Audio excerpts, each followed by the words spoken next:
ہر قسم کے روحانی جسمانی مسائل اور وظائف کے لیے پیر اقبال قریشی چینل کو سبسکرائب کریں۔ انسان اس کی فضیلت میں آتا ہے کہ انسان کے لوگ دشمن ہو جائیں اور اسے نقصان دینے کی کوشش میں لگ جائیں اور ہر طرف اس کی مخالفت شروع ہو جائے تو سورہ نخل کی تلاوت کرے اور چند دن تک تلاوت کرے تو اللہ تبارک و تعالی جو ہے اس کے معاونین سب کو بنا دے گا اور اس کے یہ خوف اور یہ جتنی دشمنی ہے یہ زائل فرما دے گا۔ اس میں اللہ رب العزت نے آغاز ہی میں پہلے رکوع سے ہی اللہ رب العزت نے نعمتوں کا ذکر کرتے ہوئے ایک جملہ ارشاد فرمایا وَإِن تَعُدُّوا نِعْمَةَ اللَّهِ لَا تُحْصُوهَا کہ اے بندو تم میری جتنی بھی نعمتیں ہیں گننا شروع کرو ساری شمار نہیں کر سکتے۔ آپ اپنے دائیں بائیں اللہ کی نعمتیں باہر کو چھوڑ دیں، اپنے جسم کے اندر خالی دیکھیں، آنکھیں اللہ نے دی، کان دیے، دل دیا صحیح حرکت کرتا ہے، جگر دیا اور پھر اس کے بعد پھیپھڑے صحیح کام کرتے ہیں، گردے صحیح کام کرتے ہیں، جسم کا ایک ایک عضو جو ہے یہ اللہ کی نعمت ہے۔ پانی کا جسم کے اندر جو ہے پینا اور پھر داخل ہونا اور پھر اس کا خارج ہونے کا نظام یہ صحیح کام کرنا، یہ ایسی نعمتیں اللہ کی اسپتال بھرے ہوئے ہیں جن لوگوں سے نعمتیں اللہ نے چھینی ہوئی ہیں۔ تو اس لیے اللہ کہتا ہے میری نعمتوں کو شمار کرنا چاہو شمار نہیں کر سکتے، گننا چاہو گن نہیں سکتے۔ پھر اس کے بعد اللہ رب العزت نے زمین و آسمان کی ایک ایک چیز کا ذکر شروع کیا اور اللہ نے خود تعارف کراتے ہوئے فرمایا بتاؤ میرے بندو یہ تمہیں دیا، یہ دیا، کرتے کرتے اللہ نے شہد کی مکھی کی مثال دے دی۔ اللہ نے فرمایا دو مثالیں میں تمہیں دیتا ہوں، وَإِنَّ لَكُمْ فِي الْأَنْعَامِ لَعِبْرَةً پہلے تم اپنی عبرت کی چیزوں میں دائیں بائیں دیکھو کہ تمہیں بھینس کو دیکھ لو، گائے کو دیکھ لو، بکری کو دیکھ لو، تمہاری گائے جو ہے اس کا کلر کیسا ہے اور اس کا جو ہے کلر دیکھو اور پھر اس کے پیٹ کے اندر سے دودھ سفید شفاف نکلنا دیکھو۔ نسقیکم مما فی بطونہ من بین فرث ودم لبنا خالصا سائغا للشاربین کہ اس کا گوبر بھی ہے پیٹ میں، خون بھی ہے اس کے پیٹ میں، لیکن اس سارے کے بیچ میں سے سفید شفاف خالص دودھ تمہیں اللہ کیسے نکال کے دیتا ہے؟ یہ اللہ کی اتنی بڑی قدرت ہے کہ دودھ جو ہے وہ کھانے کا کام بھی دیتا ہے، پیاس کا کام بھی دیتا ہے۔ اللہ نے اس میں ایسی طاقت رکھی ہے۔ ایک مثال یہ دی اور ایک مثال اللہ نے دی وَأَوْحَى رَبُّكَ إِلَى النَّخْلِ أَنِ اتَّخِذِي مِنَ الْجِبَالِ بُيُوتًا وَمِنَ الشَّجَرِ تو میں نے وحی کی، اللہ نے وحی موسیٰ کو بھی کہی اور وحی کا لفظ اللہ نے انبیاء کے لیے بولا اور یہاں شہد کی مکھی کے لیے ہی بولا۔ گویا کہ اللہ نے اس پر القاء کیا کہ شہد کی مکھی جو ہے وہ اللہ کے امر کے مطابق چلتی ہے۔ آپ دیکھیے امام شافعی رحمۃ اللہ علیہ سے کسی نے پوچھا اللہ کے ہونے کی دلیل کیا ہے؟ آپ نے کہا ایک پتا شہتوت کا اللہ کے ہونے کی دلیل ہے کہ وہی پتا بکری کھاتی ہے مینگنیاں بن جاتی ہیں، شہد کی مکھی کھاتی ہے شہد بن جاتا ہے، ریشم کا کیڑا کھاتا ہے ریشم بن جاتا ہے اور ہرن کھاتا ہے تو نافع بن جاتا ہے۔ ایک پتے کو مختلف رنگ دینے والی ذات اللہ کی ہے۔ اللہ نے فرمایا شہد کی مکھی اس کو کیسے میں نے کہا جاؤ پہاڑوں پہ باغات میں تم نے کسی گندی چیز پہ نہیں بیٹھنا، اگر شہد کی مکھی کسی زہریلی یا گندی چیز پر بیٹھ جائے جیسے ہی واپس آئے گی تو ان کو ملکہ مکھی مار دے گی، اس کو اندر نہیں آنے دے گی۔ ایسا ان کا نظام ہے، کیسے ان کا پورا محل بنا ہوا ہے، کیسا ان کا سیکورٹی کا نظام ہے، کیسا خارج سے کوئی نہیں آ سکتا، کوئی سرکش نہیں ہو سکتا، اور پھر کس طرح اللہ نے وہ آ کے رس چوس کے آتی ہیں اور پھر آ کر جو ہے اس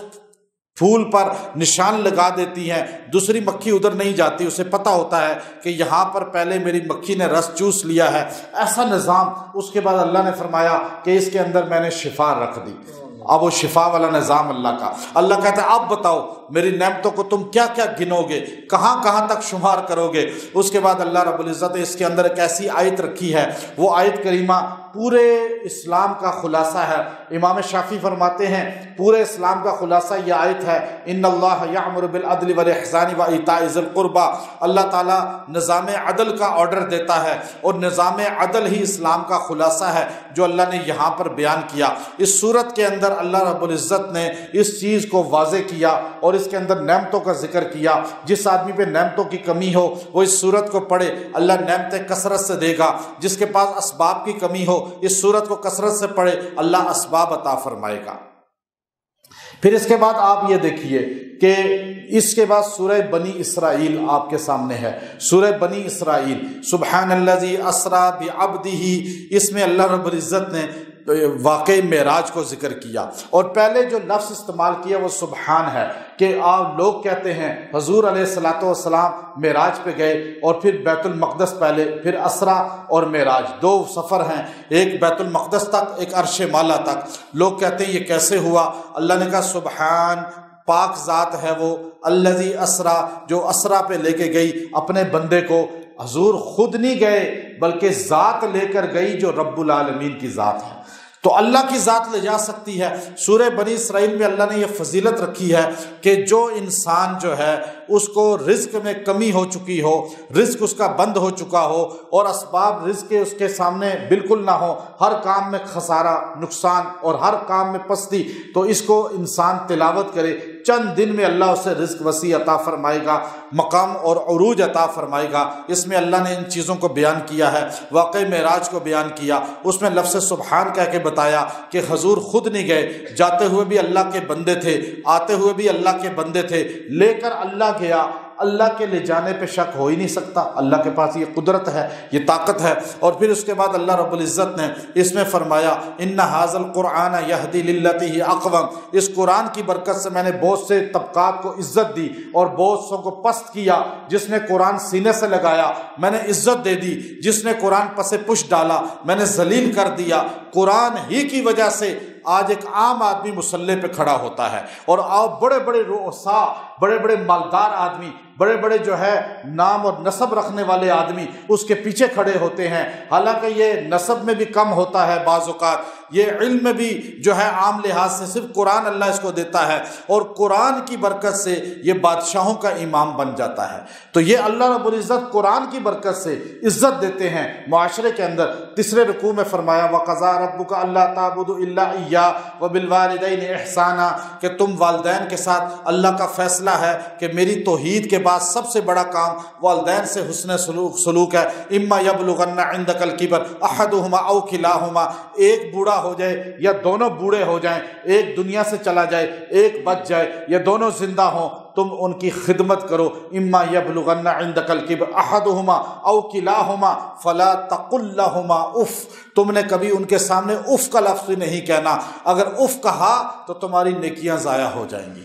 عبداللہ ابن عمر آئے، یا رسول اللہ میں نے اپنی ماں کو کندھے پہ بٹھایا اور میں نے طواف کرایا، دوسرا طواف کرایا، بلکہ ایک روایت میں آتا ہے ایک بندہ رشیا سے چلا، ازبکستان کے سمرقند کے شہر سے چلا، اپنی ماں کو یہاں سے لے کر گیا، بوڑھی ماں کو کندھے پہ اٹھایا۔ عبداللہ ابن مبارک بیت اللہ میں بیٹھے ہوئے تھے اور آپ سے جا کر کہنے لگا عبداللہ ابن مبارک، عمر بن خطاب کے آپ بیٹے ہیں، میں اپنی ماں کو پیدل حج پہ لایا ہوں، میں نے جہاں جہاں پر سواری تھی سواری پہ بٹھایا، جہاں نہیں تھی کندھے پہ اٹھایا، میں نے مینا میں لے کر گیا کندھے پہ، میں عرفات لے کے گیا کندھے پر، میں مزدلفہ واپس کندھے پہ اٹھا کے لایا، میں نے طواف زیارت بھی کندھے پہ کرایا، پورا حج میں نے کندھے پہ بٹھا کے کرایا۔ عبداللہ ابن عمر مجھے بتائیں کیا میں نے اپنی ماں کا حق ادا کر دیا؟ عبداللہ ابن عمر رضی اللہ تعالیٰ عنہ کہنے لگے کہ اے بندے، تو نے تو اپنی ماں کے ایک گھونٹ دودھ کا حق ادا نہیں کیا۔ اب یاد رکھیں والدین کا مقام اتنا زیادہ ہے، آج ان کو لوگ کیا سمجھتے ہیں اور کتنے ان کی ناقدری کرتے ہیں۔ اللہ رب العزت نے فرمایا وَقُلْ رَبِّ ارْحَمْهُمَا، یہ دعا کرتے رہنا، جو روزانہ یہ دعا 3 مرتبہ پڑھے گا قیامت کے دن والدین کا وہ فرما بردار اٹھے گا، اور یہ دعا 3 بار روز پڑھنے والا کبھی رزق سے محروم نہیں ہوگا، اس کی عمر لمبی ہوگی، چونکہ والدین سے حسن سلوک عمر کو لمبا کر دیتا ہے، رزق کو بڑھا دیتا ہے۔ تو وَقُلْ رَبِّ ارْحَمْهُمَا كَمَا رَبَّيَانِي صَغِيرًا، یہ دعا کرتے رہنا ہے۔ آگے فرمایا وَاخْفِضْ لَهُمَا جَنَاحَ الذُّلِّ مِنَ الرَّحْمَةِ، تم جو ہے اپنے پروں کو یعنی اپنی ذات کو ان کے سامنے ڈاؤن کر لو، تم چاہے شیخ الحدیث ہو، بڑے علامہ ہو، بڑے مفتی ہو، یا بہت بڑے وزیر بن گئے ہو، جو کچھ بن گئے ہو، ماں باپ کے سامنے اپنے آپ کو پست کر دو، ڈاؤن کر دو، اللہ تمہیں دنیا میں بلند کر دے گا، اور جو ماں باپ کے سامنے اکڑے گا اللہ اسے دنیا میں ذلیل کر دے گا۔ تو یہ دنیا کا سب سے بڑا فارمولہ ہے۔ آگے جو رکوع وَلَا تَقْتُلُوا أَوْلَادَكُمْ خَشْيَةَ إِمْلَاقٍ، یہ وہ اللہ کے جو ہے فیصلے ہیں جو آسمانی ساری کتابوں میں تھے۔ اولاد کو پیٹ میں ماں کے قتل نہ کرو، وعدہ خلافی نہ کرو، ناپ تول میں کمی نہ کرو، جھوٹ نہ بولو، اور کسی کے مال پہ قبضہ نہ کرو، خیانت نہ کرو، اور اکڑ کے نہ چلو۔ یہ سارے اللہ نے اس میں باتیں کی۔ اس کے بعد اللہ رب العزت نے بتایا شیطان جنوں میں سے ہے، اس کا ذکر اللہ نے کیا۔ پھر اللہ رب العزت نے جو ہے اس کے ساتھ حضرت موسیٰ علیہ السلام کا واقعہ سنایا، کوئی طور کے قصے کو سنایا۔ پھر سورہ بنی اسرائیل کی آخر میں جو آیت کریمہ نازل کی ہے، یہ آیت کریمہ جادو جنات کے لیے شروع سے جو ہے مجرب مانی جاتی ہے۔ شیخ الحدیث مولانا زکریا رحمۃ اللہ علیہ یہ اپنے تمام ماننے والوں کو دیا کرتے تھے، منزل میں اس کو شامل کیا۔ قُلِ ادعوا اللَّهَ عَبِدُ الرحمن أَيَّمَّا تَدْعُوا فَلَهُ الْأَسْمَاءُ الْحُسْنَى، جب بھی کسی پر کوئی مصیبت آئے اس کو پڑھے، اللہ رب العزت اس مصیبت کو زائل کر دیتے ہیں، سحر جن کو زائل کر دیتے ہیں۔ وآخر دعوانا ان الحمد للہ رب العالمین۔